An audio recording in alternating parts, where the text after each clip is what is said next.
मेरी Christmas, jingle bell और बहुत सारी चीज़ें। जी हाँ, carols, Christmas cakes, Christmas tree, Christmas decoration से हम सब इस समय बहुत अच्छे से रूबरू हैं। कहीं भी जाएं, लाइटिंग, क्रिसमस डेकोरेशन हमें हर जगह मिल रही है। लेकिन आज के इस पॉडकास्ट में एक बहुत ही इम्पॉर्टेंट चीज़ पर हम बात करने वाले हैं। जी हाँ, एक ऐसी चीज़ जिसे अक्सर लोग भूल जाते हैं, और वो क्या है? मेंजर। जी हाँ, एक मेंजर जिसे जहाँ पर जानवरों के खाना खाने की जगह होती है, उस चरनी में यीशु मसीह आए, और उस मेंजर को कई बार लोग भूल जाते हैं। लेकिन आज मसायाज मैसेज पॉडकास्ट पे हम उसी मेंजर के बारे में चर्चा करने जा रहे हैं। जानेंगे कुछ ऐसे फैक्ट्स कि क्यों मेंजर का अस्तित्व बाइबल की हिस्ट्री में, यीशु मसीह की हिस्ट्री में है, क्या है उसका सिग्निफिकेंस, क्यों यीशु मसीह ने मेंजर को ही चुना, क्या अतीत रहा, क्या हिस्ट्री रही, और आज मेंजर का आपके और मेरे जीवन में क्या संदर्भ है, और आज ट्रू क्रिसमस की स्पिरिट क्या है आज की डेट में हमें समझना कि सच्चा और अच्छा क्रिसमस हम कैसे मना सकते हैं। मैं ये नहीं कह रही कि केक मत खाइए, मैं ये भी नहीं बोल रही कि घर मत सजाइए, ये सब बहुत इंपॉर्टेंट चीज़ें हैं। खुशियाँ बांटना, खुशियाँ देना, एक दूसरे को गिफ्ट देना बहुत इंपॉर्टेंट है। लेकिन आज के इस पॉडकास्ट से हमें ये ज़रूर समझ आएगा कि हमें अब नेक्स्ट क्या करना है कि हम इस क्रिसमस को मेरी क्रिसमस मना सकें, क्योंकि जिसका बर्थडे है कहीं हम उसे भूल तो नहीं गए। जी हाँ, जब हम किसी के जन्मदिन पे जाते हैं तो क्या देखते हैं? उनके लिए तोहफे लेके जाते हैं।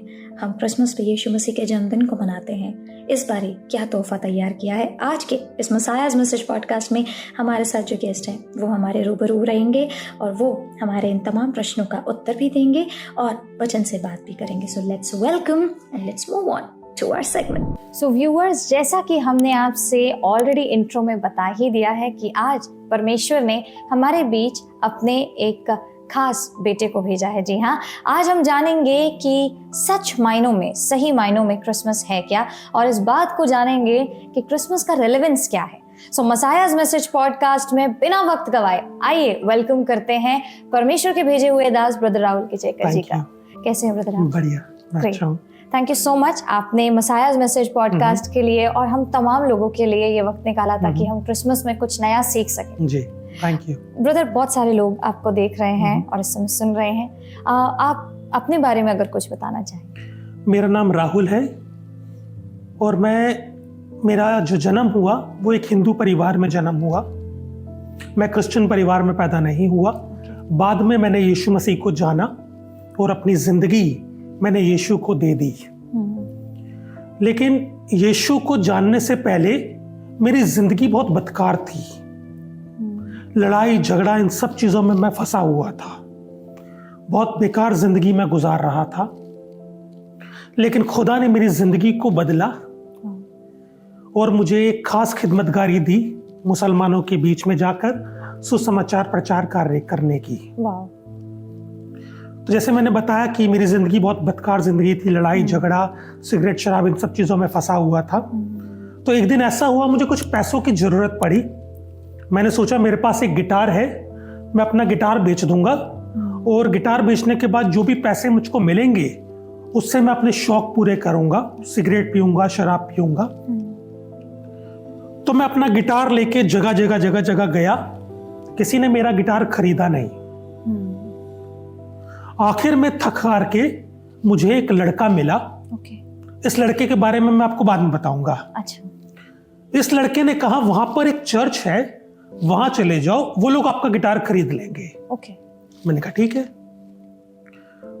तो सैटरडे को, शनिवार को मैं चर्च पहुंचा अपने गिटार को बेचने के लिए। जब गिटार को बेचने के लिए वहां पहुंचा तो वहां पे मुझे एक भैया मिले जो चर्च के पास्टर थे। मैंने उनसे कहा क्या आप मेरा गिटार खरीदेंगे? तो उन्होंने कहा राहुल, पैसे तो हमारे पास अभी नहीं है, एक काम करो, तुम अपना गिटार यही छोड़ जाओ, हम तुम्हारा गिटार खरीद लेते हैं, गिटार यही छोड़ जाओ, और कल संडे को हमारे चर्च में एक छोटा सा प्रोग्राम होता है, आके वो भी देख लेना और अपने पैसे भी ले जाना। मैंने कहा ठीक है। तो संडे को मैं चर्च पहुंचा। एक बड़ा सा कमरा था, उसमें लोग गीत गा रहे थे, आराधना स्तुति कर रहे थे, सरमन हुआ। जब चर्च सर्विस पूरी खत्म हो गई तो मैंने उनसे अपने पैसे मांगे। मैंने कहा भैया मेरे पैसे। उन्होंने कहा राहुल पैसे तो हमारे पास नहीं है, एक काम करना तुम अगले संडे आना। ओके। तो इस तरह से करके उन्होंने 2, 3, 4, 5, 6, 7 संडे मुझे चर्च में बुलाया। और 7 संडे बीतने के बाद में उन्होंने मेरा पैसा मुझको वापस कर दिया, मेरे को दे दिया गिटार का। लेकिन इन 7 संडेज के बीच में एक अद्भुत घटना मेरी जिंदगी में घट गई। मैंने चर्च में क्या देखा कि एक लड़का जिसकी उम्र तकरीबन 35 साल के आसपास की होगी, 30-35 साल की होगी, वो अपने पेरेंट्स के साथ और अपनी वाइफ के साथ चर्च में आया हुआ है।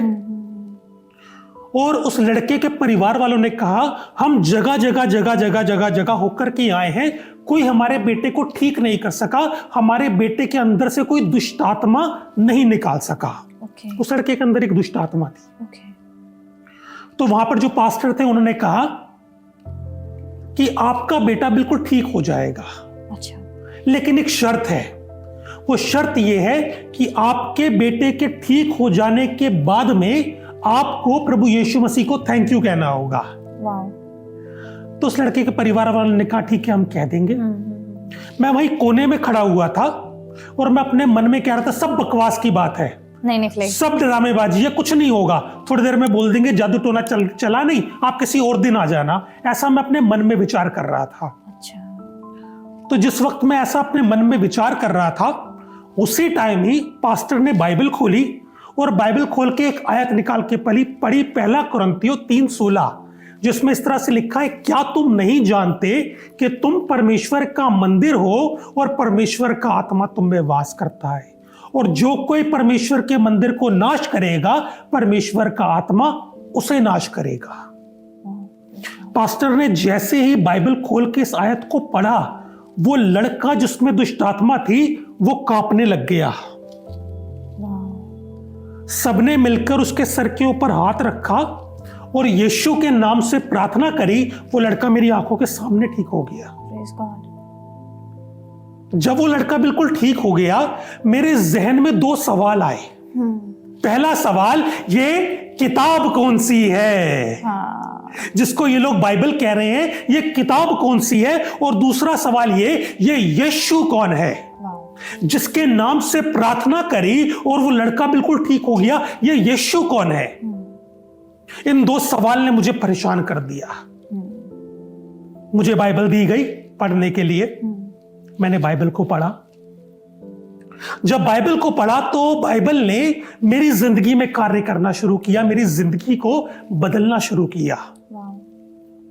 और एक दिन चर्च में जाकर, चर्च की दोपहर को, संडे की दोपहर को चर्च में जाकर मैंने अपने दिल का दरवाजा खोला और यीशु मसीह को इसमें इनवाइट कर लिया।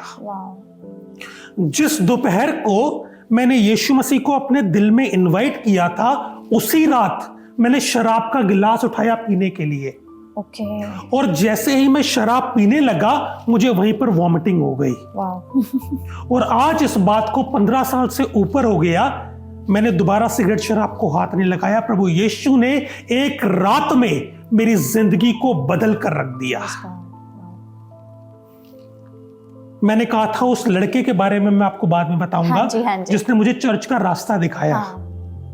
वो लड़का जिसने मुझे कहा वहां चर्च है वहां चले जाओ, वो लोग आपका गिटार खरीद लेंगे, वो लड़का एक मुसलमान था।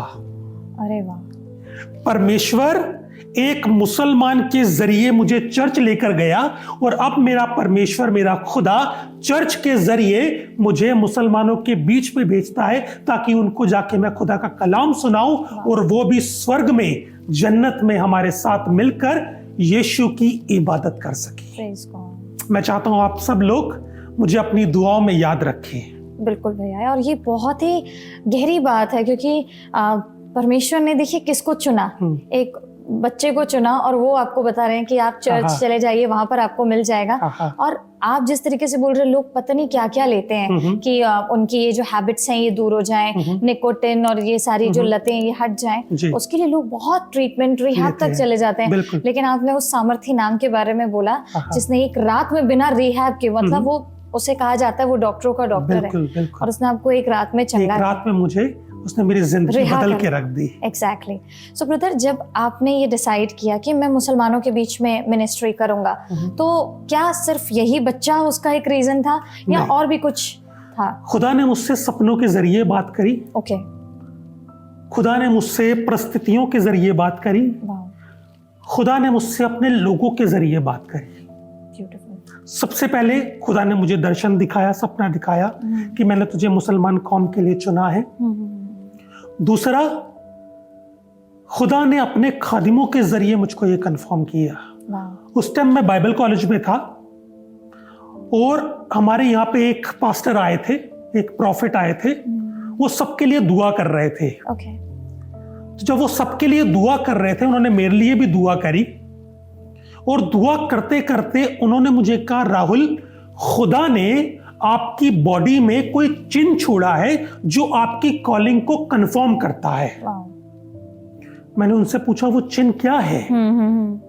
तो उन्होंने मुझे बताया, राहुल, तुम एक हिंदू परिवार में पैदा हुए हो, उसके बावजूद भी तुम्हारा खतना हुआ है, तुम्हारा सर्कमसिजन हुआ है। इसके अलावा उन्होंने वो जो सपना मैंने एक रात पहले देखा था बाइबल कॉलेज में, वो मुझे पूरा सुना दिया। वाओ। तो उससे मुझे मेरी कॉलिंग कंफर्म हुई कि खुदा ने मुझे मुसलमान कौम के लिए चुना है। Praise God. वाओ। तो जब आपने डिसाइड किया कि हाँ, अब मैं मुसलमानों के बीच में मिनिस्ट्री करूंगा, एंड वहां से आपका एक नया जर्नी, आपने बोला मैंने अपना पूरा जीवन अब परमेश्वर को दे दिया है कि मैं फुल टाइम मिनिस्ट्री में हूँ, और लोग, आपको ऐसा लगता है कि चैलेंजिंग है बहुत ज्यादा या? हाँ, चैलेंजिंग है। कैसे ओवरकम करते हैं फिर जब आपको ये चैलेंजेस आते नाम हैं? से वाओ। वो खुदा, वो यीशु इंसान बनकर हमारे बीच में आया, उसने तकलीफें झेली। ट्रू। जब वो खुदा होकर हमारे बीच में तकलीफें झेलने को आ गया, तो क्या हम उसके नाम की खातिर तकलीफ नहीं झेल सकते? Correct, correct. वो हमसे इतनी मोहब्बत करता है, तो क्या बदले में मोहब्बत में हम उसके लिए थोड़ी परेशानी नहीं उठा सकते? तो हमें उसके नाम से ताकत मिलती है, उसके कलाम से ताकत मिलती है। Very true. कोई ऐसा वाकया शेयर करना चाहेंगे जो मतलब एक तरीके से आपको अपलिफ्टमेंट भी, जिसको जब आप रिफ्लेक्शन में देखते हो तो लगता हो कि हाँ, ये गवाही ऐसी है कि परमेश्वर ने मुझे इस्तेमाल करा ऐसे लोगों के बीच में जिन्होंने शुरुआत में शायद आपको पोज किया हो, लेकिन बाद में उन्होंने एक्सेप्ट किया हो यीशु मसीह को? सबसे पहले तो मेरी फैमिली। मेरी फैमिली में सबसे पहले मेरा विरोध किया गया कि मैं चर्च क्यों जाता हूं। करेक्ट। लेकिन जब मेरी जिंदगी बदली तो मेरे परिवार वालों ने देखी कि ये बदल कैसे गया। एग्जैक्टली। ये जो लड़ाई झगड़ा करता था, सिगरेट शराब पीता था, गालियां देता था, ये बदल कैसे गया। करेक्ट। लेकिन उसके बावजूद भी उन्होंने मसीह को पूरी तरह से कबूल नहीं किया। लेकिन मैं शुक्रगुजारी करता हूं अपनी मदर के लिए। उनको कैंसर हुआ और डेथ बेड पर उन्होंने यीशु मसीह को कबूल कर लिया। तो मैं इस बात से खुश हूं कि आज मेरी माँ, मेरी मदर स्वर्ग में यीशु के पास है। Praise God. और एक दिन मैं भी जाकर उनसे मिलूंगा। Yes. और हम स्वर्ग में आनंद मनाएंगे। Very, very true. इसके अलावा और भी बाहर से भी प्रॉब्लम्स आई। मैं उस टाइम देहरादून में था। जी जी जी। देहरादून में मैं ट्रैक डिस्ट्रीब्यूशन कर रहा था। देहरादून में एक जगह है मुल्ला बिल्डिंग। ओके। वहां पे मैं ट्रैक डिस्ट्रीब्यूशन कर रहा था मुसलमानों के बीच में। काफी सारे मुसलमानों ने मुझे घेर लिया मारने के लिए, लेकिन खुदा उसके बीच में से निकाल कर मेरे को लाया। उसने मुझे बचाया। किसी की हिम्मत नहीं हुई कि मुझे एक उंगली भी टच कर सके। उसने मेरी जिंदगी को बचाया हलाक होने से। क्योंकि आप उसका कलाम लेकर के लोगों के बीच में जा रहे हैं, वो आपको प्रोटेक्ट करता है। परमेश्वर कहता है मैं तुम्हें नहीं छोड़ूंगा। बिल्कुल। तो परमेश्वर ने आपको मुझको नहीं छोड़ा। Praise God. भैया, ये तो हुई चैलेंजेस की बात। अब जब हम आज जैसे अभी क्रिसमस सीजन चल रहा है, आप आसपास देखेंगे हर जगह रेड, ग्रीन और वाइट, ये थीम में आपको हर सड़क इस समय सजी, सड़क क्या बोलूं, पूरा दुनिया इस रंग में होती है इस समय। उसके साथ साथ आप देखेंगे कि कभी कभी आपको वो जो चरनी का एक छोटा छोटा वो बना होता है कि आप अपने घर में शो पीस लगा सकते हैं, क्रिसमस ट्री लाते हैं लोग, सांता क्लॉज टांगते हैं लोग, पूरा घर डेकोरेट, क्रिसमस केक्स, मतलब एक जश्न का समय होता है क्योंकि लोगों को खुशी है कि परमेश्वर ने पूरा साल अच्छा निकाला। और ये एक ऐसा त्योहार है जिसे हिंदू मुस्लिम से ऐसा कुछ नहीं, पूरी दुनिया मिलके मना रही होती है क्योंकि एक नए साल की भी शुरुआत होने वाली है। जब इतने सारे कलर्स और लाइट्स में इस समय दुनिया लिपटी रहती है, हम कह सकते हैं, परमेश्वर यीशु मसीह सच में लाइट है जो हमारे जीवन को, आपके जीवन को जिस तरीके से आपकी गवाही में उन्होंने रोशन कर दिया, और भी ना जाने कितने जीवनों को प्रभु यीशु मसीह ने रोशन किया है, जो शायद सुन रहे हैं और होने वाले हैं जो आज सुन रहे हैं। लेकिन क्या वो एक फैक्टर है जो आपको क्रिसमस पे सबसे ज्यादा एनकरेज करता है? यीशु मसीह इस दुनिया में आया और उसकी पैदाइश का मकसद मरना था। वो मरने के लिए आया, लेकिन मरने के लिए क्यों आया? कोई वजह है, कोई रीजन है। मैं एक किस्सा आपको बताता हूं जो मैंने अपनी आंखों से देखा जी। मैं एक परिवार में गया। उस परिवार में एक छोटी लड़की थी जिसकी उम्र तकरीबन 5-6 साल के आसपास की होगी। वो लड़की एक नोट से खेल रही थी, 500 का नोट था, उससे खेल रही थी। अच्छा। और खेलते खेलते गलती से उससे 500 का नोट फट गया। जब वो 500 का नोट फट गया, वो लड़की थोड़ी घबरा गई और उस लड़की ने उस 500 के नोट के छोटे छोटे छोटे छोटे चीथड़े कर दिए, टुकड़े कर दिए 500 के नोट के, और सारे चीथड़े लेकर उसने पिल्लो के नीचे, तकिए के नीचे दबा दिए। उस बच्ची की मम्मी आई, उसने पूछा बेटा यहाँ पे 500 का नोट रखा था, कहां गया? तो वो 4-5 साल की बच्ची वो कहती है पता नहीं, झूठ बोल दिया, पता नहीं कहां चला गया। उसने झूठ बोल दिया। उसकी मम्मी ने तकिया उठाया, वो छोटे छोटे चीथड़े उसको मिले। उस लड़की की मम्मी ने उससे पूछा बेटा ये क्या है, किसने किया ये? कहती पता नहीं मम्मी, पता नहीं किसने किया, हाँ चूहे ने कुतर दिया होगा। तो ये देखकर मेरे होश फाख्ता हो गए। करेक्ट। मेरे होश उड़ गए और मेरे जहन में एक सवाल आया कि इस बच्ची को, इस लड़की को झूठ बोलना किसने सिखाया? Very true, very. उस टाइम पे मैं मसीह में नहीं था। अच्छा। मेरे पास बाइबल नहीं थी, बहुत पहले की घटना थी। तो मेरे मन में एक सवाल आ गया, इस बच्ची को झूठ बोलना किसने सिखाया? कोई माँ बाप अपने बच्चों को झूठ बोलना नहीं सिखाते, इसको किसने सिखाया? तो ये सवाल मैंने अपने आप से पूछा और भूल गया। लेकिन जब मैंने बाइबल पढ़ी तो इस बाइबल ने मुझसे बात करी। उस सवाल का जवाब मुझे बाइबल से मिला। मैं चाहता हूं आप निकाल के पढ़ दीजिए उत्पत्ति की पुस्तक जी, उसका 2 अध्याय जी, और उसकी 16वीं आयत। उत्पत्ति 2 और 16। हाँ, उत्पत्ति 2 अध्याय उसकी 16वीं आयत निकाल कर पढ़ दीजिए।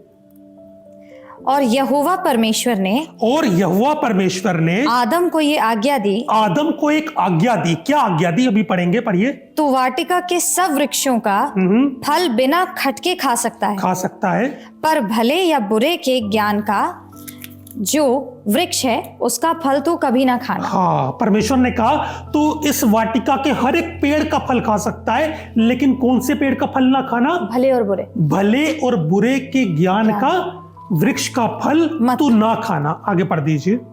क्योंकि जिस दिन तू उसका फल खाएगा उसी दिन अवश्य मर जाएगा।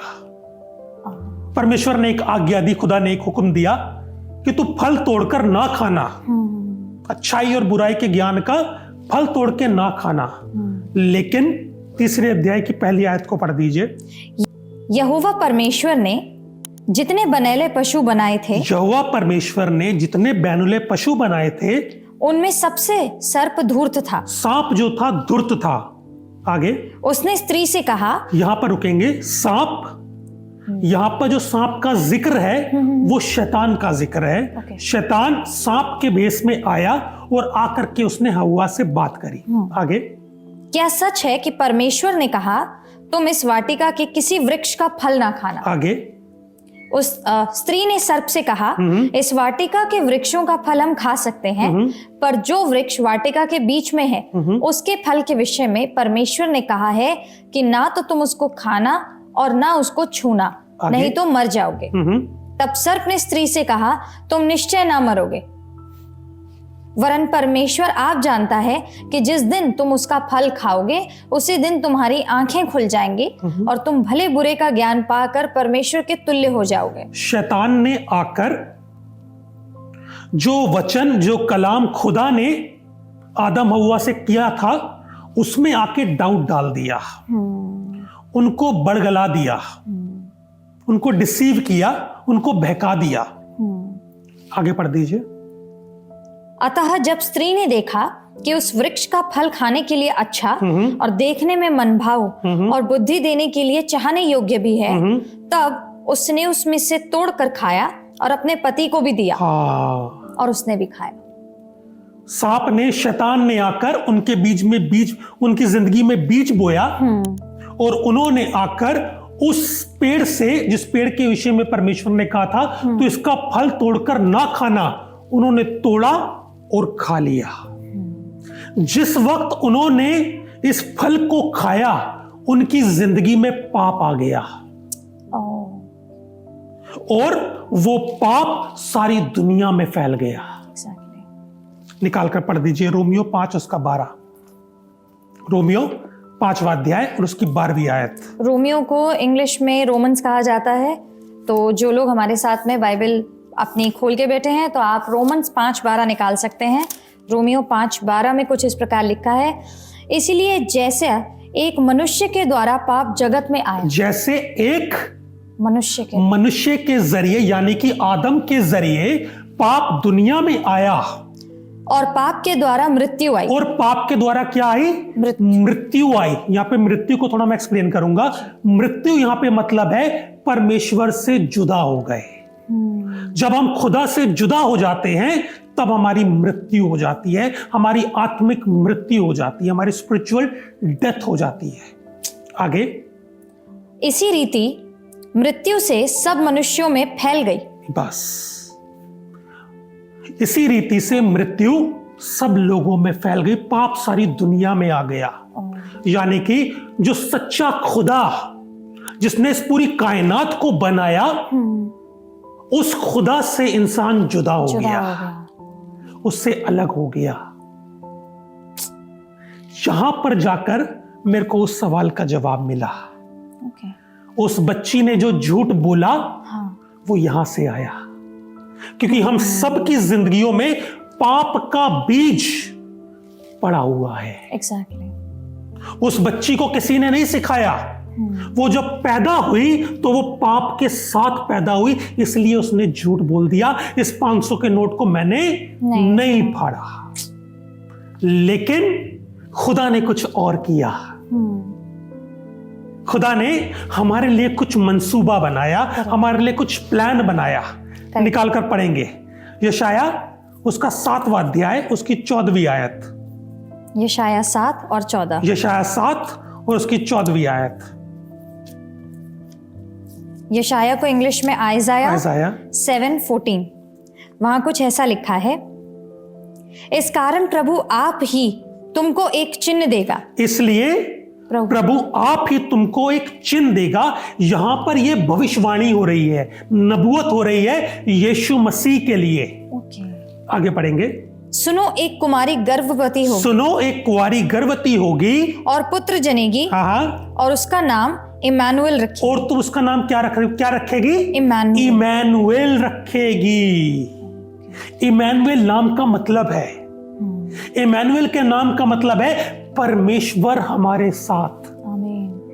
हम परमेश्वर से अलग हो गए थे, लेकिन हमारे साथ रिश्ता जोड़ने के लिए उसने इंसान का रूप लिया और इंसान बनकर हमारे बीच में आया और आकर परमेश्वर के साथ हमारा रिश्ता जोड़ दिया। Praise God. Yes. तो इस तरीके से खुदा ने आकर हमारे लिए कुछ मंसूबा बनाया हमको बचाने के लिए। यीशु मसीह जब पैदा हुए वो बैतलहम में पैदा हुए थे। हाँ जी। निकाल कर पढ़ दीजिए जी। लूका उसका 2 अध्याय। ल्यूक 2 उसकी कौन सी आयत? उसका 2 अध्याय उसकी 4थी आयत। जी। अतः यूसुफ भी इसलिए कि वो दाऊद के घराने और वंश का था, गलील के नासरत नगर से यहूदिया में दाऊद के नगर बैतलहम को गया। कहाँ गया? बैतलहम। बैतलहम को गया। यूसुफ और मरियम का बैतलहम में जाना कोई इत्तेफाक नहीं था। इसके पीछे मीनिंग छिपा है कि वो बैतलहम ही क्यों गए। एग्जैक्टली। यरूशलेम भी जा सकते थे, जूडिया भी जा सकते थे, कहीं पे भी जा सकते थे, लेकिन खुदा ने उनको एक मंसूबे के तहत बैतलहम भेजा। आगे पढ़ दीजिए। अपनी मंगेतर मरियम के साथ जो गर्भवती थी नाम लिखवाए। उनके वहां रहते हुए उसके जन्ने के दिन पूरे हुए। किसके जन्ने के दिन पूरे हुए? मरियम के। आगे।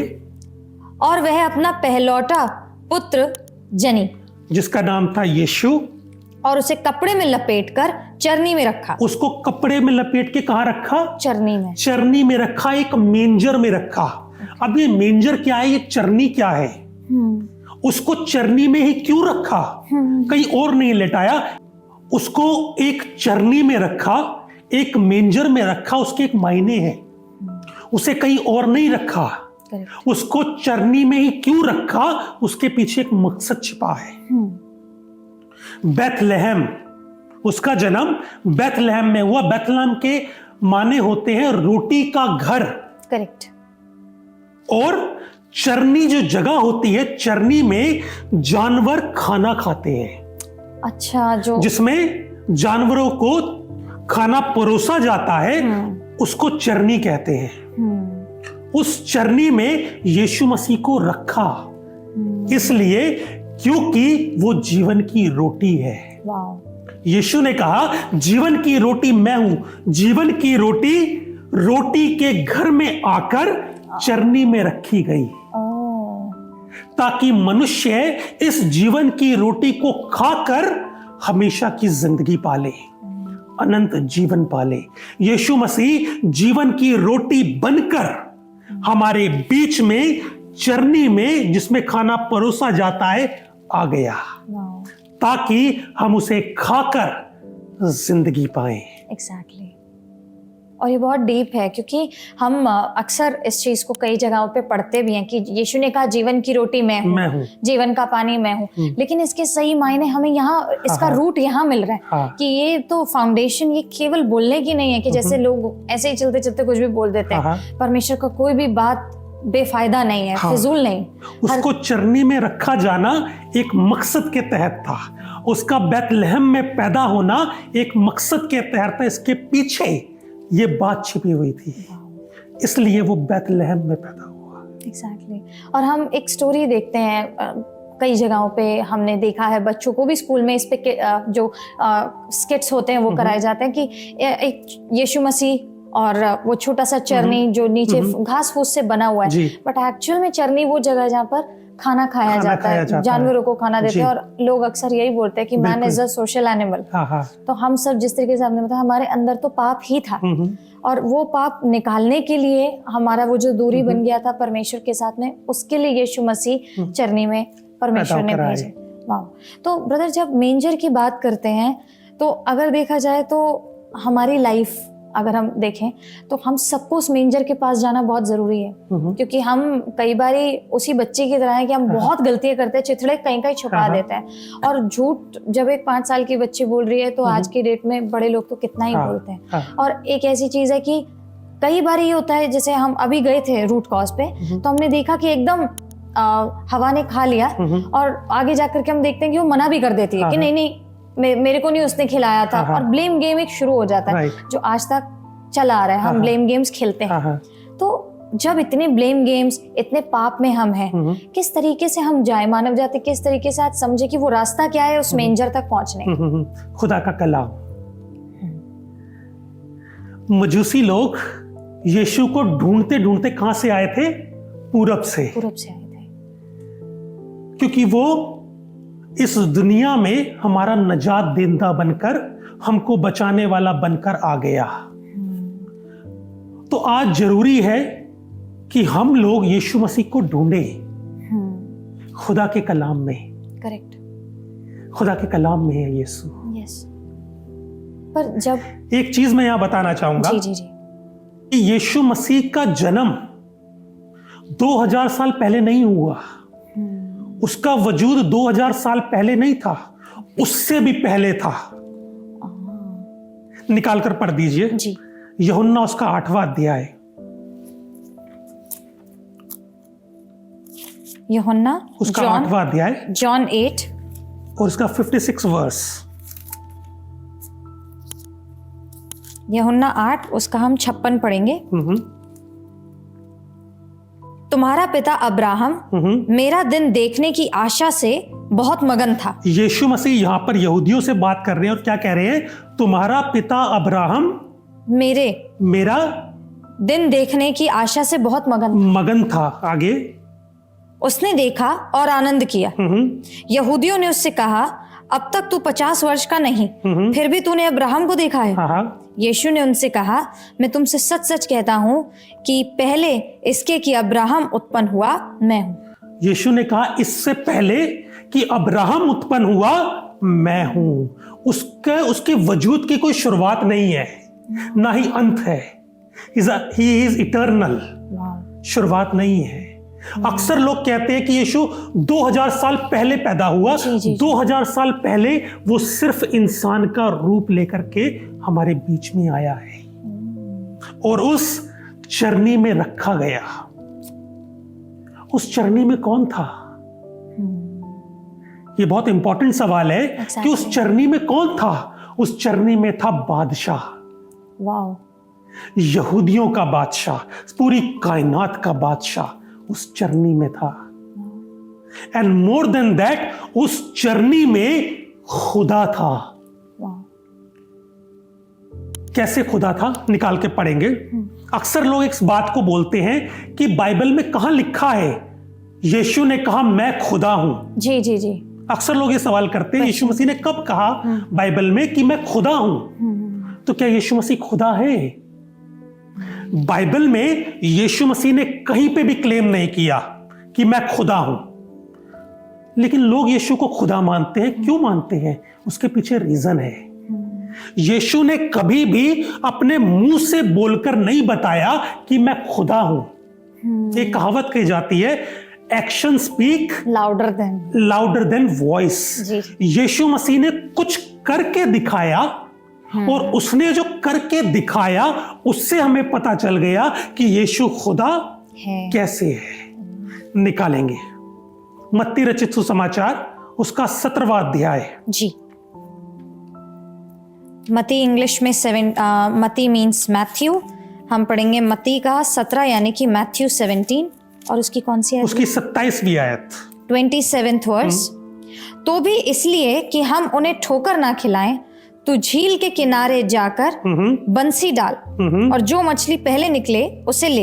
यीशु मसीह ने एक मछली पकड़ने के लिए कहा। आगे, और जो मछली पहले निकले उसे ले, उसका मुंह खोलने पर तुझे एक सिक्का मिलेगा, उसी को लेकर मेरे और अपने बदले उन्हें दे देना। यीशु मसीह ने क्या कहा? तुझे एक मछली मिलेगी, उस मछली का मुंह खोलना, उसमें तुझे क्या मिलेगा? सिक्का। एक सिक्का मिलेगा। ये इंसान के बस की बात नहीं है बताना। सिर्फ ओमनीशेंट खुदा ही बता सकता है। Hallelujah, absolutely. इंसान ओमनीशेंट नहीं है, सिर्फ खुदा है। और यीशु ने ये करके दिखाया, इससे हमें पता चलता है ही इज ओमनीशेंट। पहली चीज वो ओमनीशेंट है। उसके बाद ही इज ओमनीपोटेंट। निकाल कर पढ़ दीजिए यूहन्ना उसका 11वां अध्याय, जॉन 11 उसका वर्स नंबर 43। जी अच्छा। यूहन्ना 11:43 पढ़ेंगे, जहां पर लिखा है, यह कहकर उसने बड़े शब्द से पुकारा। यीशु ने बड़े शब्द से पुकारा और हे लाजर निकला। उसने कहा हे लाजर निकला। आगे, जो मर गया था वो कफन से हाथ पांव बंधे हुए निकल आया। और उसका मुंह अंगोछे से लिपटा हुआ था। रुकेंगे। यीशु मसीह ने एक आवाज दी मुर्दे को, ए मुर्दे, ए लाजर निकल आ, और वो निकल आया। खुदा के अलावा कोई नहीं कर सकता। He is omnipotent. यस, इसके अलावा ही इज ओमनीशेंट। खुदा ही ये तीन चीज हो सकता है, ओमनीशेंट, ओमनीपोटेंट एंड ओमनी प्रेजेंट। वाह। निकाल कर पढ़ दीजिए मत्ती उसका 18वां अध्याय, मत्ती 18 जो कि है उसकी 20वीं आयत। मैथ्यू 18, मैथ्यू 18 उसकी 20th वर्स।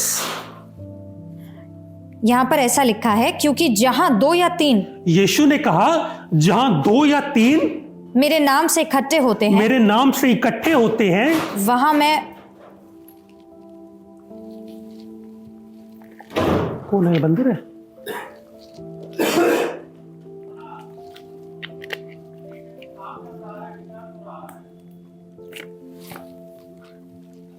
जी, यहां पर लिखा है, क्योंकि जहां 2 या 3 यीशु ने कहा जहां 2 या 3 मेरे नाम पर इकट्ठा होते मेरे हैं, नाम पर इकट्ठा होते हैं, वहां मैं उनके बीच में हूं। मैं उनके बीच में होता हूं। सिर्फ खुदा ही है जो एक ही वक्त पर कई सारी जगहों पे प्रेजेंट हो सकता है। वाह। सिर्फ खुदा, इंसान नहीं हो सकता। एग्जैक्टली, राहुल यहां बैठा है तो वो यहीं बैठा है। करेक्ट। डबोरा अगर यहां बैठी है तो यहीं बैठी है। Correct. लेकिन यीशु एक ही वक्त में बहुत सारी जगह पे उपस्थित हो सकता है, और ये सिर्फ खुदा ही कर सकता है।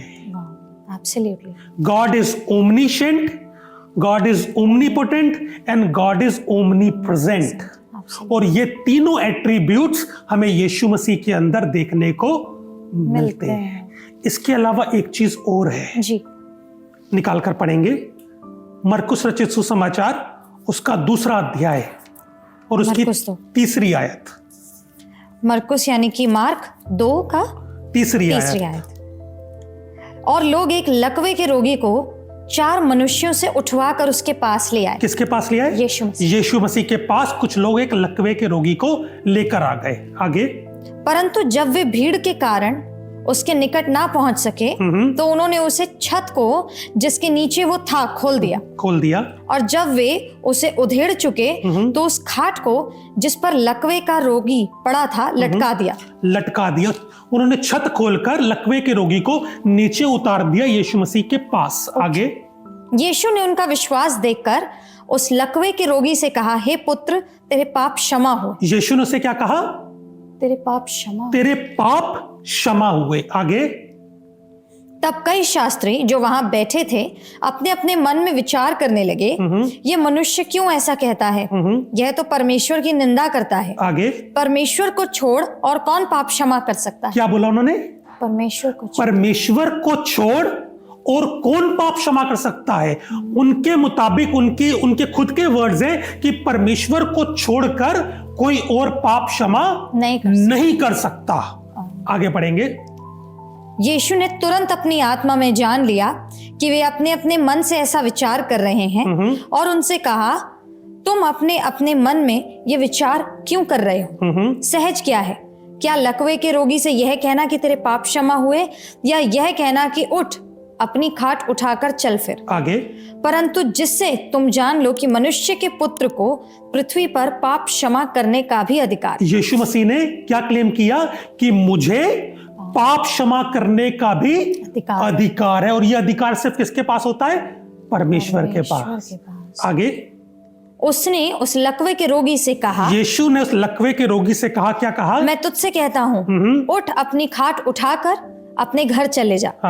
वह उठा और तुरंत खाट उठाकर सबके सामने से निकलकर चला गया। उसको चंगाई मिल गई। हालेलुया। उसकी चंगाई मिलने इस बात का सबूत है कि उसके पाप क्षमा हो गए। यस, इस बात का सबूत है उसके पाप क्षमा हो गए, और यीशु मसीह ने उसके पाप क्षमा कर दिए। उससे हमें पता चलता है उन यहूदियों ने कहा था परमेश्वर को छोड़ के और कोई पाप क्षमा नहीं कर सकता। उनके भी आंसर यही थे। यीशु ने पाप क्षमा कर दिए। उसका चंगा हो जाना इस बात का प्रमाण था कि उसके पाप क्षमा हो गए। और अगर यीशु ने पाप क्षमा कर दिया, उससे हमें पता चलता है कि सिर्फ खुदा ही ये काम कर सकता है, और यीशु ने वो करके दिखाया।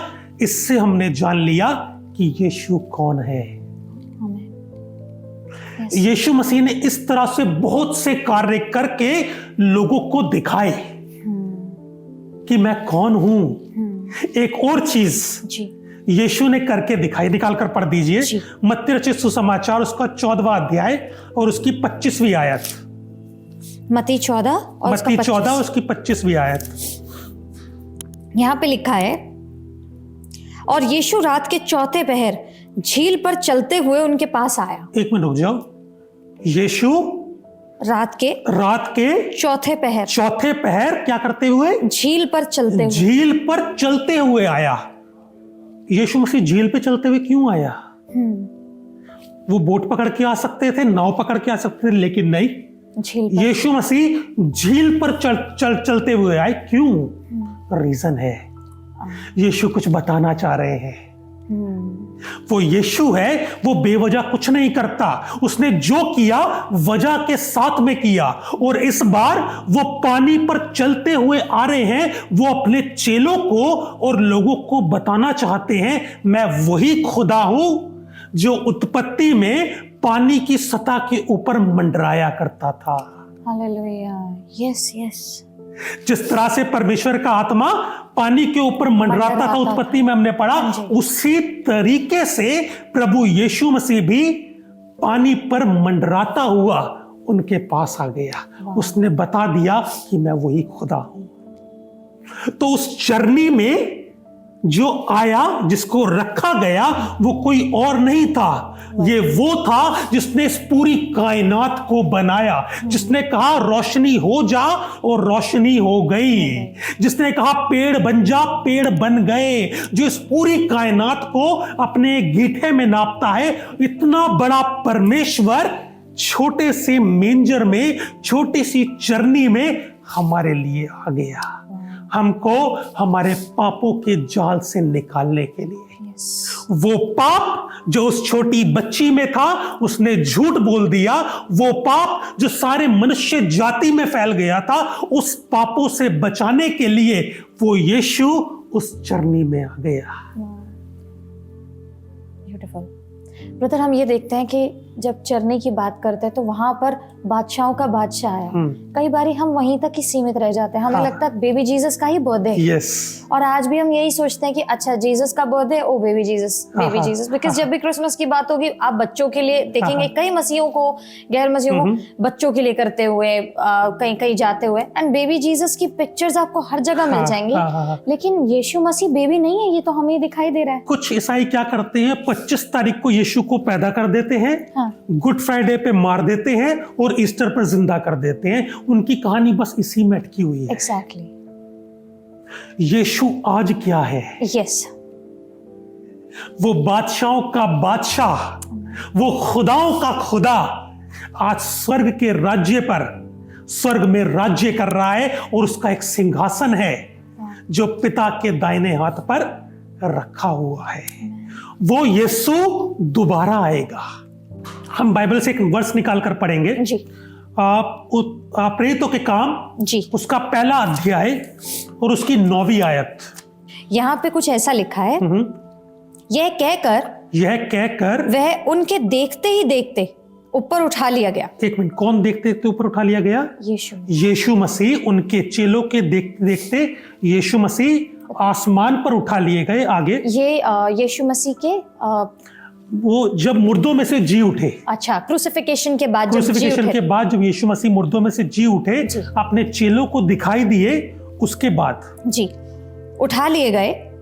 और उसके आगे यहाँ पे लिखा है,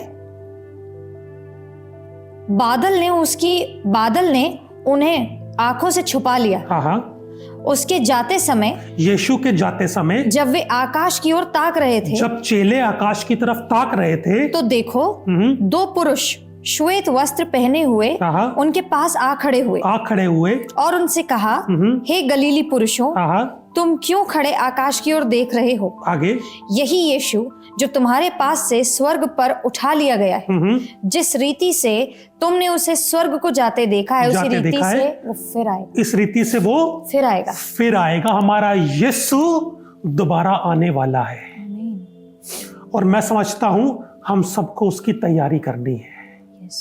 यस। हमें सिर्फ यीशु को एक बच्चे के रूप में देखकर नहीं मनाना, करेक्ट, बल्कि वो यीशु हमारी जिंदगियों में भी आए और हमारी जिंदगियों को परिवर्तित करे, हमारी जिंदगियों को बदले। वो हमारी जिंदगी में आना जरूरी है। यस ब्रदर, जब हम मेंजर देखते हैं, क्या मेंजर सिर्फ इजराइलियों के लिए या सिर्फ क्रिश्चियंस के लिए आया, या मेंजर में जो ये प्रभु यीशु मसीह हमारे लिए आए वो सिर्फ यहूदियों के लिए आए, इजराइलियों के लिए आए, क्रिश्चियंस के लिए आए, क्रिश्चियनिटी को फैलाने आए, या वो इस पूरे, आपने जैसे बताया, पूरी बाइबल में लिखा है यूहन्ना 3:16 में, परमेश्वर ने जगत से ऐसा प्रेम किया कि उसने अपना इकलौता बेटा दे दिया ताकि जो कोई उस पे ईमान लाए वो हलाक ना हो बल्कि हमेशा की जिंदगी पाए। पूरे जगत के लिए दिया है। Very true. लेकिन हमें उसे कबूल करना जरूरी है। उसने सारी दुनिया के लिए अपने बहुमूल्य कीमती लहू को बहाया है, लेकिन जब तक हम उसके ऊपर विश्वास नहीं करेंगे, उसके ऊपर ईमान लेकर नहीं आएंगे, तब तक हमारा उद्धार नहीं है, तब तक हमारी निजात नहीं है। हमें इस बात को कबूल करना जरूरी है कि यीशु मसीह इस दुनिया में आया, मेरे पापों के लिए मारा गया, गाड़ा गया और मुर्दों में से जी उठा और वो जल्द आने वाला है। यदि हम इस पर विश्वास करते हैं तभी हमारा उद्धार है। जब हम मेंजर की बात कर रहे थे, चरनी होती है अस्तबल, जहाँ पे ये सब होते हैं, जहाँ पे जानवरों को खाना खिलाया जाता है। हाँ जी। तो ये कोई ऐसी सुगंधित जगह तो है नहीं, मतलब वहां जाएंगे तो बदबू भी आएगी, चारे की भी एक कोई खुशबू नहीं होती है, चारा वही जो एक स्टिंकिंग स्मेल जिसे लोग बोलते हैं, वो ऐसी जगह को यीशु मसीह ने चुना। क्यों? वो तो मतलब बहुत सुगंधित जगह पे भी पैदा हो सकते थे, जैसा आपने बताया वो बादशाह है तो वो अपने लिए वहां पे इत्र छिड़कवा सकते थे, बहुत सारी चीजें थी। इतना ज्यादा नीचे अपने आप को हम यहाँ देखते, इतना ज्यादा नीचे कर दिया ये बताने के लिए कि मैं तुम्हारे लिए आया हूँ। तो इसके अलावा और क्या है कि मतलब जब हम इस चीज को देखते हैं हमें क्या सीखने को इसमें से मिल रहा है? क्योंकि हम तो देखते हैं कि कई बड़े बड़े महाराजा पैदा हुए इस हिस्ट्री में, कहीं की भी देश की हिस्ट्री देखें तो पैलेसेस में पैदा हुए हैं, मतलब उनके लिए बिस्तर बिछा दिया है उन्होंने, वो रेशम लगा हुआ है, उनके पैर जमीन पे नहीं। हम देखते हैं पुरानी स्टोरीज में कि राजकुमार और राजकुमारियों को जमीन से उतरते ही उनके लिए फूल बिछाए रखते थे, रेशम बिछाया होता था। हमारा परमेश्वर इतना बड़ा यीशु मसीह जिससे हमें छुटकारा देना था, जो हमें आजादी दिलाने के लिए आया, और वो जो हमने चिथड़े कहीं हमारे से गलती जो आदम हवा से हुई वो चिथड़े छुपा दिए, उन चिथड़ों से उनकी प्रॉब्लम से आजाद कराने के हमको आया, उसने ऐसी जगह को चुना। तो ये इस चीज के बारे में आप क्या कहेंगे? मतलब मेंजर जब हम देखते हैं तो सुगंधित तो नहीं है मेंजर। यहूदी सोचते थे कि यीशु जब आएगा तो बड़े जलाल के साथ में आएगा, हाँ जी, बड़ी महिमा के साथ में आएगा, लेकिन यीशु दीन होकर, हम्बल होकर अपने आप को उन्होंने छोटा किया और छोटा करके अपने आप को इतना नीचे कर दिया, चरनी जिसमें लोग खाना खाते हैं अपने आप को बिछा दिया उसने, जीवन की रोटी। लेकिन उसने ऐसा किया क्यों? यीशु खुदा है, खुदा होने के बावजूद भी उसने पिता परमेश्वर से प्रार्थना करी। हाँ जी। क्यों करी? यीशु मसीह ने ऐसा करके एक एग्जाम्पल सेट कर दिया हमारे लिए। ओके। जैसे आदम इस दुनिया में पाप लाया, उसी तरीके से यीशु मसीह इस दुनिया में जिंदगी लेकर आया, और जिस तरह की जिंदगी उसने जी पृथ्वी पे रहते हुए परमेश्वर के साथ, उसने हमको सिखाया हमें भी ऐसी जिंदगी परमेश्वर के साथ में जीनी है। एग्जैक्टली। यीशु मसीह उस वक्त पर मेमना बनकर आए, लेकिन अब दूसरी बार जब वो आएंगे तो वो शेर की तरह आएंगे। आमीन। यस। वो एक पूरे जलाल के साथ में आएंगे। सारी कायनात उसको आते देखेगी, पूरी पृथ्वी उसको आते देखेगी। और खुदा के कलाम में लिखा है, हर एक घुटना उसके सामने टिकेगा और हर एक जीभ अंगीकार करेगी कि तू ही परमेश्वर है। यस। और वो दिन आने वाला है। यस।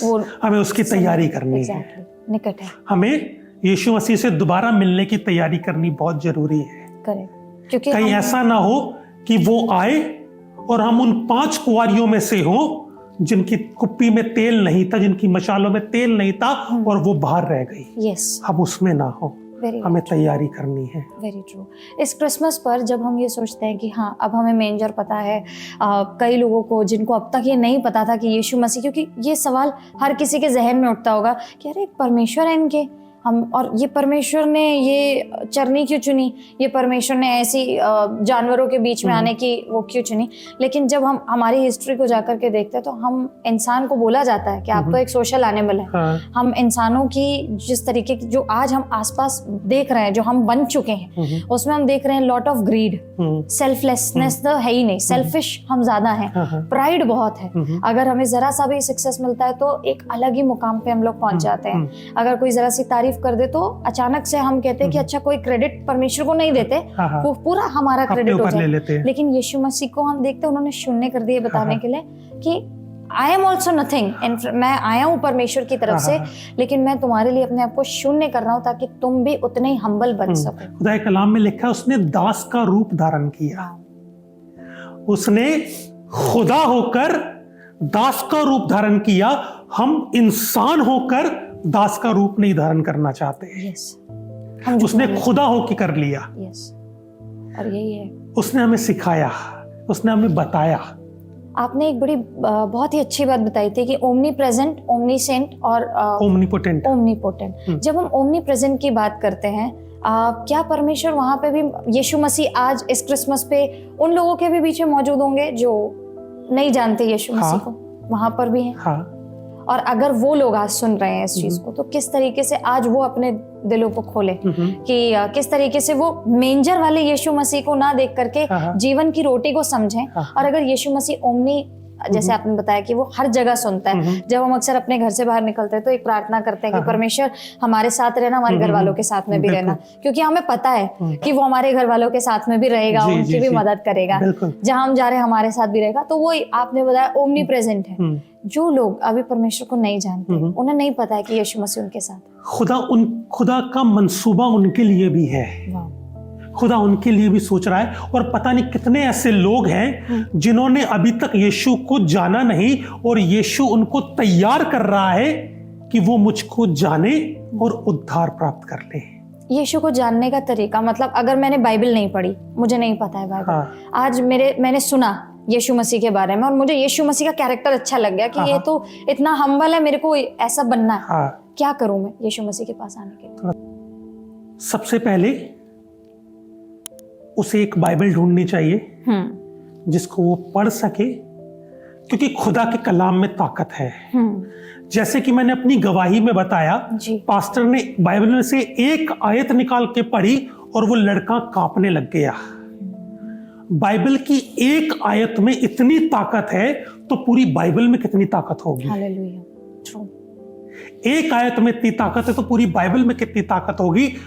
हमें बाइबल पढ़नी चाहिए, और वो तो बाइबल पढ़े ही पढ़े, लेकिन हम जिन्होंने मसीह को पा लिया, जिनकी नजात हो गई, जिनका उद्धार हो गया, हमारे लिए फर्ज है कि हम उनके लिए दुआ करें। Very true. उनके लिए दुआ करें, और उनको अगर खुदा के कलाम में कोई बात समझ में ना आए तो उनके लिए प्रार्थना करें कि खुदा उनको रूहे पाक दे, उनको पवित्र आत्मा दे, ताकि वो परमेश्वर के वचन को समझ सके। उससे जिंदगियां परिवर्तित होती हैं। एग्जैक्टली। और यहाँ पे एक चीज़ हम हाईलाइट करना चाहेंगे कि जब हम ये बात बोल रहे हैं, ब्रदर बोल रहे हैं कि आप बाइबल पढ़े, वो इसलिए नहीं बोला जा रहा है कि आपका धर्म चेंज हो जाएगा। यीशु मसीह धर्म नहीं बदलता, यीशु मसीह मन बदलता है। तो जितना सख्त अगर आपको लगता है कि कई बार हम देखते हैं ना, लोग बोलते हैं स्टोन हार्टेड है, इसके अंदर तो दिल ही नहीं है। दिल है, लेकिन आपका जो वो दिल है, वो जो स्टोन हार्टेड जिसको आप क्लेम कर रहे हैं, उसके अंदर उस दिल को परमेश्वर ने बनाया है। उसने हर किसी के अंदर दिल दिया। ऐसा नहीं हो सकता कि उसने दिल नहीं दिया। दिल है तभी तो हम जिंदा हैं। लेकिन अगर आप ये सोचते हैं कि मन परिवर्तन और धर्म परिवर्तन बहुत अंतर है, हो सकता है जिस दिन परमेश्वर यीशु मसीह आपको छुए, आपको पता चले कि आपके आचरण में, आपके कैरेक्टर में आपको क्या लेकर आना है और क्या हटाना है। तो धर्म आपको कोई नहीं बोल रहा अपना नाम बदल लीजिए, अपना धर्म बदल लीजिए। यहाँ सिर्फ आपको सच से अवगत कराया जा रहा है। बाइबल आपको पढ़ने के लिए अगर बोला जा रहा है तो सिर्फ इसलिए कि आप यीशु के कैरेक्टर को जाने। आप नॉवेल्स पढ़ते हैं, आप बुक्स पढ़ते हैं, बहुत सारी चीजें पढ़ते हैं, इसलिए क्योंकि आपको उनसे इंस्पिरेशन मिलती है। ये परमेश्वर का वचन है जिससे परमेश्वर ने हमें इंस्पिरेशन दी है। तो आप इसे उस वे में अगर पढ़ेंगे तो निश्चित रूप से आपको ये पता चलेगा कि यहाँ धर्म नहीं बदलने की बात की जा रही है। यहाँ आपको क्रिसमस की स्टोरी और परमेश्वर के इस सत्य वचन के बारे में बताया जा रहा है। अगर कोई क्वेश्चन हो तो प्लीज हमें कांटेक्ट जरूर करिएगा भैया। क्योंकि आपने एक बात कही, जी स्टोन हार्टेड। जी, यीशु मसीह ने यहूदियों से कहा, ये मत सोचो कि तुम अब्राहम की औलाद हो। यीशु ने उसके बाद कहा, परमेश्वर इन पत्थरों में से भी अब्राहम की औलाद पैदा कर सकता है। क्या वो औलाद आज पैदा हो रही है? हाँ, वो औलाद आज भी पैदा हो रही है। अच्छा। और होती रहेंगी। कैसे? पत्थर से औलाद कैसे पैदा हो सकती है? मैं बताता हूं। मेरा जन्म हिंदू परिवार में हुआ और मैं बचपन से पत्थर पूजता था। पत्थर पूजते पूजते मैं खुद पत्थर जैसा हो गया और खुदा ने इस पत्थर को पकड़ा और अब्राहम की औलाद बना दिया। तो इस तरीके से खुदा आज भी बहुत से पत्थर दिलों को बदल रहा है और अपनी नजात हमें दे रहा है, अब्राहम की औलाद बना रहा है। एग्जैक्टली। यही ब्यूटी है और इसी ब्यूटी को कई बार क्रिसमस पे हम भूल जाते हैं। कई बार हमें लगता है कि बस ये जो दुनिया में डेकोरेशंस हो रही है, केक है, सांता क्लॉज है, क्रिसमस ट्री, यही हो जाता है। और हम, आपने जैसा बड़ा सही चीज बताया कि हमें लगता है यीशु मसीह उतना ही है, हम उतने ही रखे हुए यीशु मसीह को। लेकिन यीशु मसीह तो माइटी है और वो भी नहीं आए, जैसा आपने बताया 2000 साल पहले नहीं आए, वो तो तब से है जब इस भूडोल किसी चीज की पृथ्वी भूडोल थी। तो तब से परमेश्वर है और परमेश्वर ने हमें हर हरकत करते देखा है। वो झूठ भी देखा है जो अदन की वाटिका में बोला गया। फिर जैसे आपने बताया 5 साल का बच्चा जब हम छोटे होंगे, हमने भी झूठ बोले होंगे, हमने भी दोस्तों को धक्के वक्के मार करके, अरे नहीं खुद से गिर गया, नहीं हुआ। बहुत सारी चीजें आज भी जब बड़े हो जाते हैं, कई बार लोग बोलते हैं अरे it's a part and parcel of life, ये बोल करके लोग इसे एक्सेप्ट करते हैं और इस झूठ में जीते हैं। लेकिन परमेश्वर ने यीशु मसीह को भेजा, यीशु मसीह आए, स्वयं परमेश्वर यीशु मसीह के रूप में आए, और जब वो आए तो उन्होंने उस पूरी डेफिनेशन को, पार्ट एंड पार्सल को चेंज करके बरकत कर दिया। तो इस बरकत से हम वंचित ना रह जाएं। आपकी तरफ से वो क्या एक इम्पोर्टेंट मैसेज होगा हम सबके लिए जो देख रहे हैं उनके लिए, कि क्या एक ऐसी चीज आज आप बताना चाहेंगे कि इस क्रिसमस हमारे दिलों में कहीं ना कहीं, जहाँ हमने वो बेबी जीसस की छवि रखी है, वो इज्जत, वो प्यार रखा है, लेकिन अब नेक्स्ट स्टेप हमारा क्या होना चाहिए? यीशु जो बनकर आया, जो वो था, दैट इज इंपॉर्टेंट।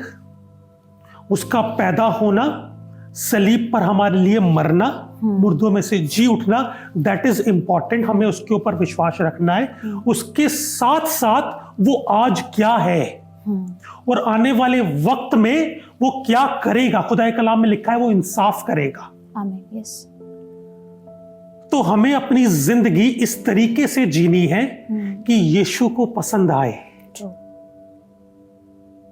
एक गाना भी है ना, मैं तुझको पसंद आऊं, हाँ जी, अपने जैसा तू मुझे बना। हाँ जी, यस।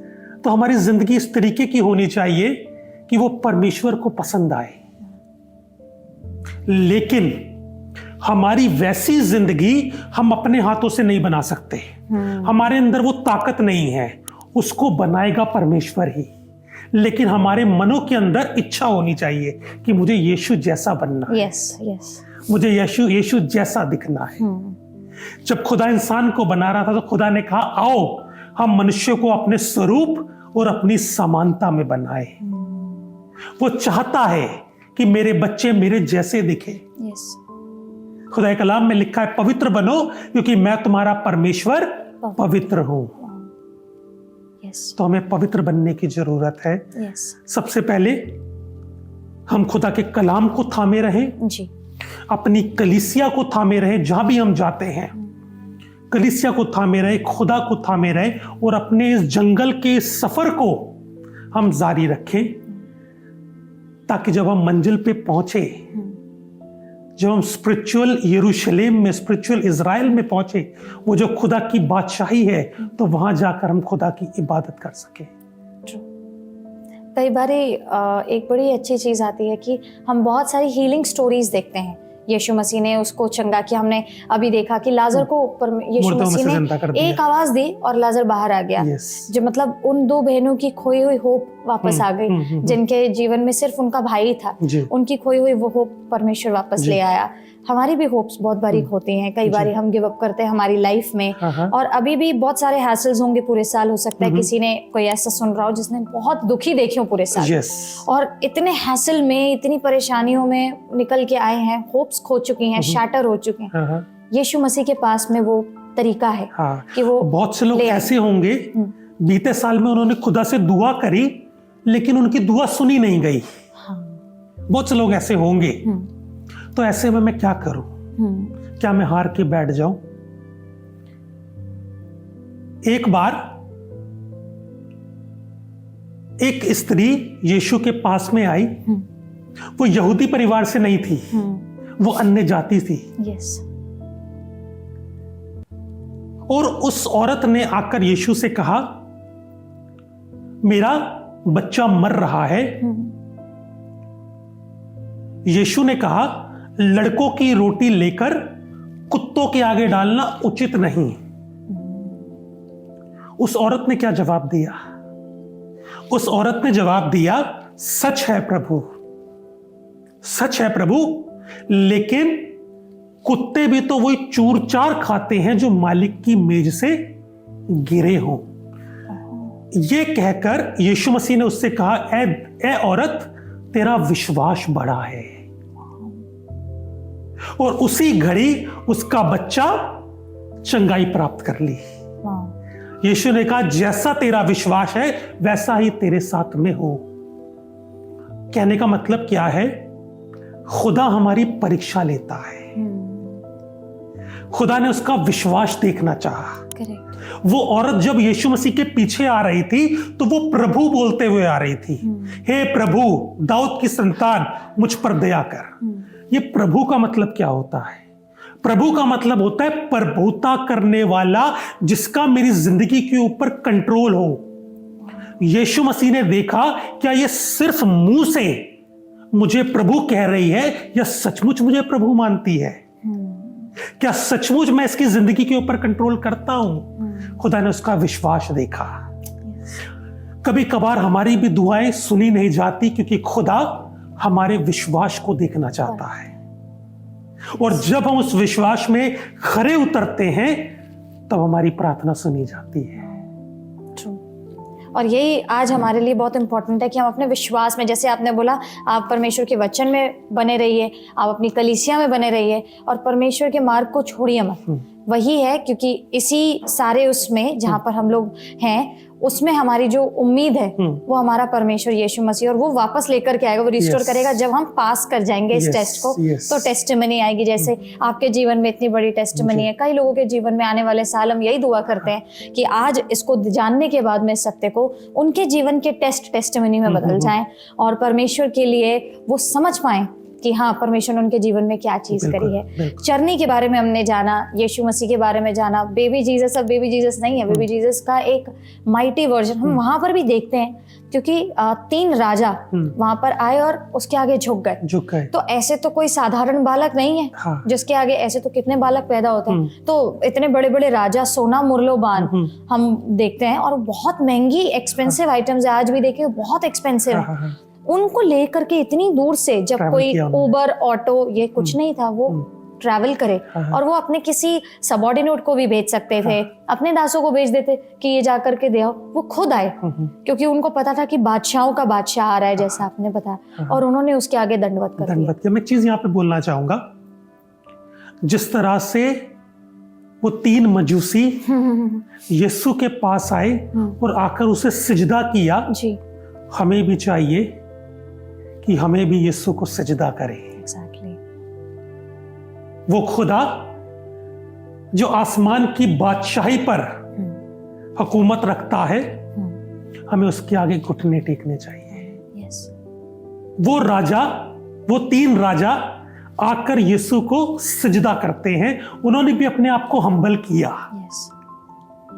तो जरूरी है हम भी अपने आप को हम्बल करें, अपने आप को दीन करें और यीशु के नजदीक आकर उसे सिजदा करें, और जिस तरीके से उन्होंने उसको भेंट चढ़ाई, हम भी अपनी जिंदगी उसे भेंट चढ़ा दें।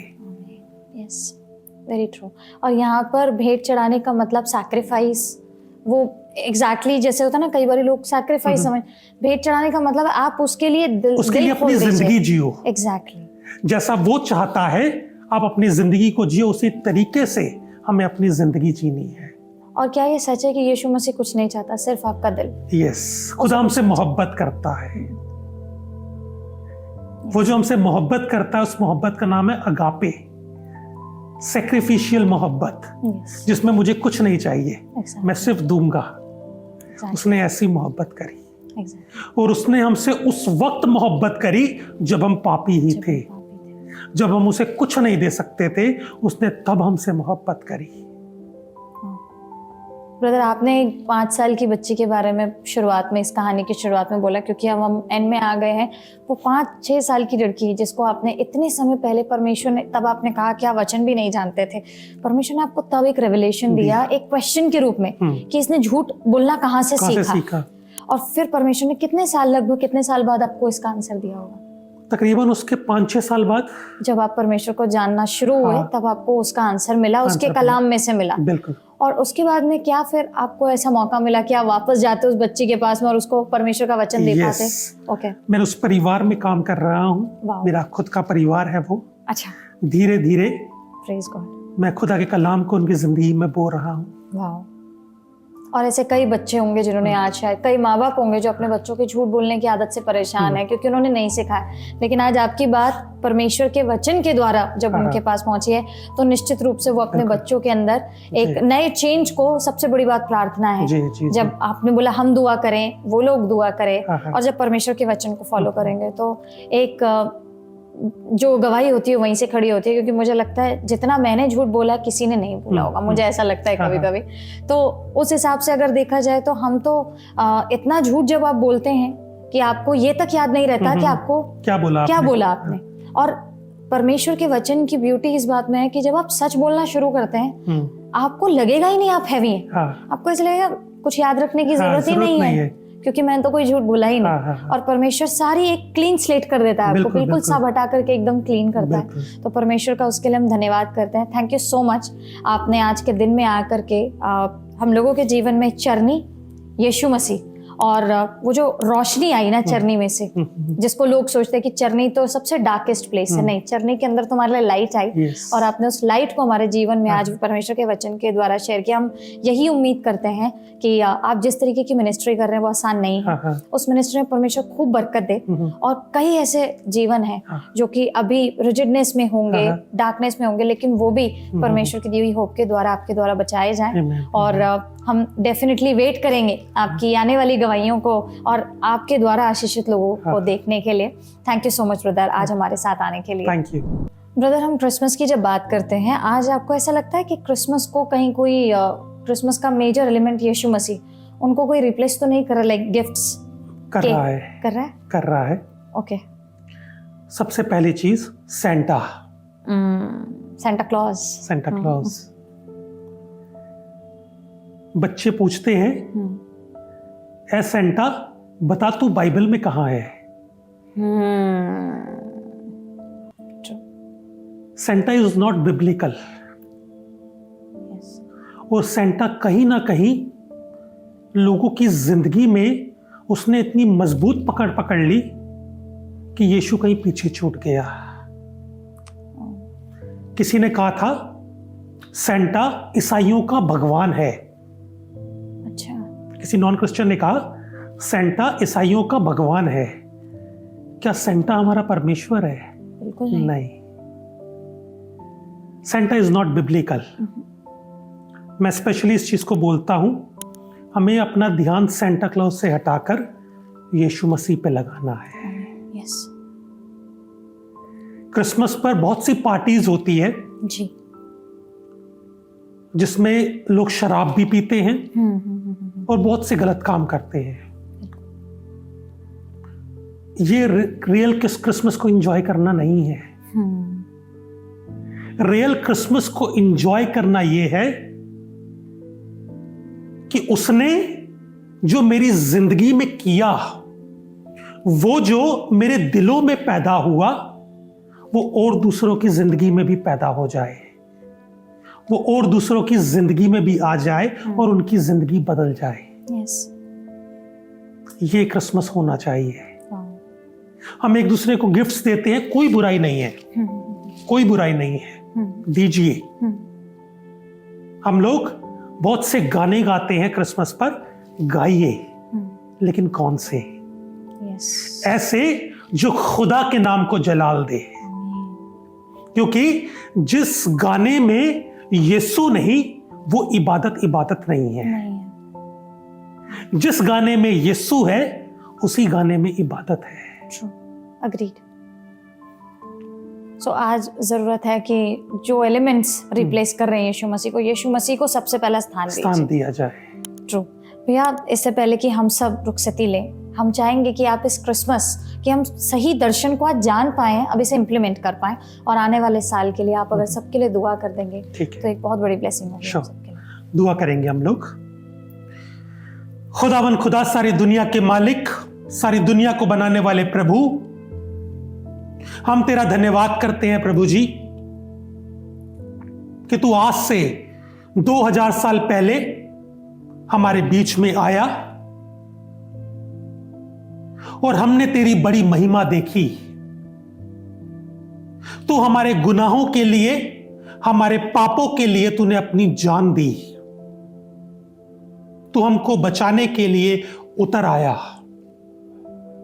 हमारा रिश्ता जो खुदा से टूट गया था, उस रिश्ते को तूने दोबारा से बनाया। खुदावन खुदा, हम तेरी शुक्रगुजारी करते हैं। खुदावन, होने दे आज जो भी हमने खुदा के कलाम से सीखा है, इस कलाम को हम अपने दिलों की गहराई तक उतारे और ये कलाम हमारी जिंदगियों में 100 गुना फल लेकर के आए। और तमाम वो लोग जो इस वक्त पर हमें सुनेंगे, खुदावंद होने दे उनकी जिंदगियां भी बदल जाएं और वो तेरे नाम से उद्धार पाएं। अपने दिल का दरवाजा खोलकर यीशु को अपने दिल में इनवाइट करें, ताकि वो भी अपनी बुरी चीजों से और जहन्नुम की आग से निजात पाले। आने वाले क्रिसमस पर खुदावन होने दे हम बहुत सी रूहों को तेरा कलाम सुनाने वाले हों और तेरे नाम से बहुत सी आत्माओं को बचाकर तेरे पाक गल्ले में शामिल करने वाले हों। इस वक्त को और आने वाले वक्त को तेरे पाक जोरावर हाथों में सौंपते हैं, दुआ मांगते हैं यीशु मसीह के नाम से, आमीन।